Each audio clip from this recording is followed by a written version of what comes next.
నిన్నటి రోజు ప్రసంగం పూర్తి చేసే సమయానికి వాల్మీకి మహర్షికి నారద మహర్షి సంక్షేప రామాయణాన్ని చెప్పినటువంటి ఘట్టాన్ని మీతో మనవి చేసి ఉన్నాను. సంక్షేప రామాయణాన్ని చెప్పినప్పుడు శ్రీరామాయణంలో జరిగినటువంటి ప్రతి చిన్న విషయాన్ని, ఒక పాత్ర వేరొక పాత్రతో మాట్లాడినటువంటి ప్రతి మాటని ఆశాంతము నారద మహర్షి వాల్మీకి మహర్షికి చెప్పలేదు. ఆయన చెప్పినది కేవలం విహంగ వీక్షణంగా ఒక 100 శ్లోకముల దగ్గరలో ఆ సంక్షేప రామాయణాన్ని నారద మహర్షికి ఉపదేశం చేశారు. ఇప్పుడు అసలు నారద మహర్షి వాల్మీకి మహర్షికి ఉపదేశం చేసినటువంటి కారణం రామాయణ రచన చెయ్యడానికి కారణము అని ఖచ్చితంగా చెప్పడం కష్టం. ఎందుచేత అంటే అది ఒక ప్రశ్న జవాబు, ఉపనిషత్తు ఎలా వచ్చిందో అలా వచ్చిందంతే. అంటే నేను రామాయణ రచన చేస్తాను అని వాల్మీకి అడగలేదు, నువ్వు రామాయణ రచన చెయ్యి అని నారదుడు చెప్పలేదు. కేవలం 16 గుణములు ఉన్నటువంటి వ్యక్తి ఈ కాలంలో ఈ లోకంలో నాతో పాటుగా భూమండలం మీద నేను నా మాంసనేత్రముతో చూడడానికి యోగ్యమైన రీతిలో ఉన్నాడా అన్న వాల్మీకి ప్రశ్నకి జవాబుగా సంక్షేప రామాయణాన్ని నారదుడు చెప్పాడు. ఇప్పుడు సంక్షేప రామాయణం విన్నటువంటి వాల్మీకి మహర్షి శ్రీరామాయణ రచన చెయ్యాలి.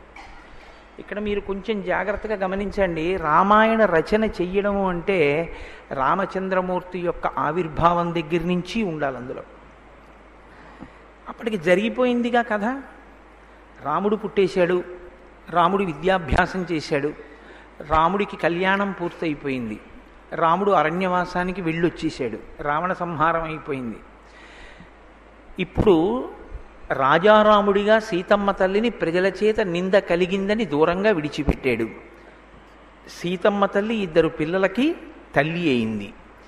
ఇటువంటి సమయంలో నారద మహర్షి వచ్చి సంక్షేప రామాయణాన్ని చెప్పారు. ఇప్పుడు రామాయణ రచన చెయ్యాలి అంటే వాల్మీకి మహర్షి ప్రతి విషయాన్ని ఆ పాత్రలను అడిగి అన్నా తెలుసుకోవాలి. లేదా రచన చేసే ఉద్దేశ్యం ఉన్నది అని మనకి ఇప్పటి వరకు ఏం కనపడదు. కానీ 100 శ్లోకముల దగ్గరలో ఉన్నటువంటి సంక్షేప రామాయణాన్ని విన్న వాల్మీకి మహర్షి యొక్క హృదయ స్థితిని మీరు గమనించవలసి ఉంటుంది. ఇంత పటికి బెల్లం మీరు నవిలి తినేశారనుకోండి, ఆ మధురిమ నోటికి అంటుకుని ఉండిపోతుంది, ఆ తీయతనం ఉండిపోతుంది. అలా సంక్షేప రామాయణాన్ని విన్నటువంటి వాల్మీకి మహర్షి యొక్క హృదయం పరవశించిపోయింది. ఎంత పరవశించిపోయిందంటే 100 శ్లోకాలలోనే చెప్పిన ఆయన విశేషమైనటువంటి ఆనందాన్ని పొందారు. ఇప్పుడు ఆయన గుండెల నిండా ఎవరు నిండిపోయారంటే రాముడు నిండిపోయాడు, రామకథ నిండిపోయింది. విన్నది 100 శ్లోకాలే, కానీ రామకథ అంతా ఆయన గుండెల్లో నిండిపోయి ఆ రాముడే లోపల ప్రకాశిస్తున్నాడు. ఇప్పుడు మీరు బాగా గమనించండి. మీరు ఏ వస్తువు గురించి, ఏ వ్యక్తి గురించి బాగా ఆలోచన చేస్తారో దాని ప్రభావం మీ మనసు మీద ఉంటుంది.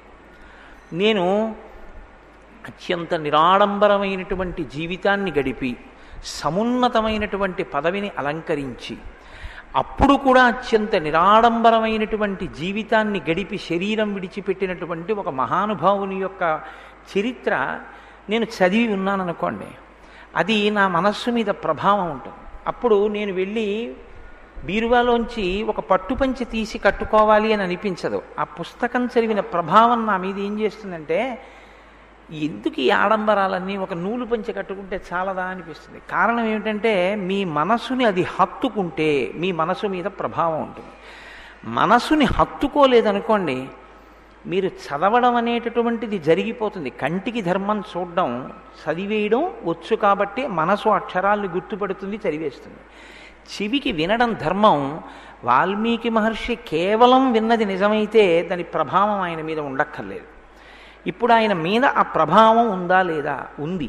ఎలా ఉండాలి? రామాయణం వింటే, సంక్షేప రామాయణం వింటే ఇప్పుడు ఆ ప్రభావం ఎలా ఉండాలి వాల్మీకి మహర్షి మీద? ఇది మీరు పట్టుకోవడానికి వాల్మీకి మహర్షి రామాయణంలోనే ఒక చమత్కారం ఉంది. ఇప్పుడు సంక్షేప రామాయణం విన్న వాల్మీకి యొక్క పరిస్థితి ఎలా ఉంది? ఇది మీరు గమనించడానికి ఒక చిన్న ఆధారమే అన్నట్టుగా ఉంటుంది. వచ్చినటువంటి నారద మహర్షి సంక్షేప రామాయణం చెప్పడానికి వచ్చారు. చెప్పడం పూర్తయిపోయింది. చెప్పడం పూర్తయిపోగానే మళ్ళీ తన స్థితిలోకి తాను జారిపోయారు ఆయన. ఇది చాలా గమ్మత్తైనటువంటి ప్రక్రియ. ఎప్పుడూ లోపల భగవంతుణ్ణి నిరంతరం భావన చేసి ఆ ఆనందంలో తన్మయత్వాన్ని పొందేటటువంటి స్థితిని అనుభవించడానికి ఇష్టపడేటటువంటి వ్యక్తులు బాహ్యంలో అనేక రకమైన అనుబంధాలతో నిలబడడాన్ని ఎంత తక్కువ చేద్దామా అని చూస్తుంటారు. ఎందుకో తెలుసా అండి? దానికి ఒక కారణం ఉంది.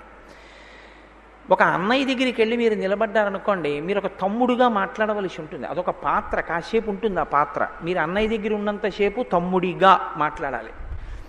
ఇప్పుడు మీ తమ్ముడు వచ్చాడు అనుకోండి, ఇప్పుడు మీరు అన్నయ్యగా మాట్లాడాలి. అదొక పాత్ర. ఇప్పుడు మీ భార్య వచ్చిందనుకోండి, మీరు భర్తగా మాట్లాడవలసి ఉంటుంది. ఇప్పుడు ఈ పాత్రలుగా మారుతున్నది, ఈ మారడాలనేటటువంటివన్నీ ఎందులోంచి వస్తున్నాయో దానిగా తాను ఉండడానికి ఇష్టపడతాడు. అంటే ఇన్ని పాత్రలుగా మనసు మీద ప్రభావం చూపించి తాను మారుతున్నటువంటి స్థితికి ఆది ఎక్కడుంది? మారని స్థితి ఒకటి ఉంది, సత్యం. అది ఈశ్వరుడు. తాను లోపల ఆనందాన్ని అనుభవిస్తూ ఉంటాడు. ఆయన తపస్వి వాగ్విదాం వరం, ఆయన నారదుడు. కాబట్టి ఇప్పుడు ఆయన ప్రయోజనం ఏమిటి? సంక్షేప రామాయణం చెప్పడం. చెప్పేశారు. చెప్పేసిన తర్వాత ఇంకా వాల్మీకి మహర్షి ఏం చేస్తారు? బాగా అందుకున్నారా, అందుకోలేదా, నీ చెప్పింది అర్థమైందా, అర్థం అవ్వలేదా, నీ చెప్పిన దానివల్ల ఏమైనా ప్రయోజనం సాధిస్తాడా, సాధించడా, ఇవి ఆయనకు అనవసరం. తాను చెప్పవలసింది చెప్పేశారు. ఆయనకి ఆ విశ్వాసం కూడా అలాగే ఉంటుంది గురువుకి. మీకు నారదుడు ఎలా ఉంటాడో శ్రీరామాయణం అంతా గురువుల యొక్క వైభవాన్ని ప్రకటనం చేస్తుందండి. చిట్ట చివర యుద్ధకాండలో అగస్త్యుడు వస్తాడు. ఆదిత్య హృదయం ఉపదేశం చేస్తాడు. జగామచ యథాగతం. యుద్ధం అయ్యే వరకు ఉండడు. నేను చెప్పాను, చచ్చిపోతాడంతే రావణుడు. ఆయనకి ధైర్యం, నమ్మకం, ఆయన వెళ్ళిపోతాడంతే. అదేమిటి ఉండి చూడొద్దా? మరి రావణుడు చనిపోయాడో లేడో? ఉండి చూడడం ఏమిటండి? చనిపోయి తీరుతాడు. అది విశ్వాసం గురువుకి. తను చెప్పిన దాని మీద తనకే నమ్మకం లేనివాడు గురు పదవిలో ఎలా కూర్చుంటాడు? కాబట్టి తను చెప్పిన వాక్కు మీద తనకంత విశ్వాసం, గురువుగారి వాక్కు మీద అంత విశ్వాసం ఉన్నవాడు శిష్యుడు. నిన్నటి రోజున మీకు నేను మనవి చేశాను. ఆ విశ్వాసంతో లోతుగా విషయాన్ని తెలుసుకోవడం కోసమని చేసినటువంటి ప్రశ్న పరిప్రశ్న. అందుకని ప్రశ్న అడగడానికి ముందు వినయం ఉంటుంది. వినయంతో పాటు గురువుగారి ప్రజ్ఞ మీద అచంచల విశ్వాసం ఉంటుంది. ఇప్పుడు నారదుడు ఎలా వచ్చాడో అలా వెళ్ళిపోయాడు. ఎక్కడికి వెళ్ళిపోయాడు? అది మీరు స్వర్గలోకానికి వెళ్ళాడనండి, బ్రహ్మలోకానికి వెళ్ళాడనండి, ఇంకో చోటుకి వెళ్ళాడనండి. అసలు Like, comment and subscribe.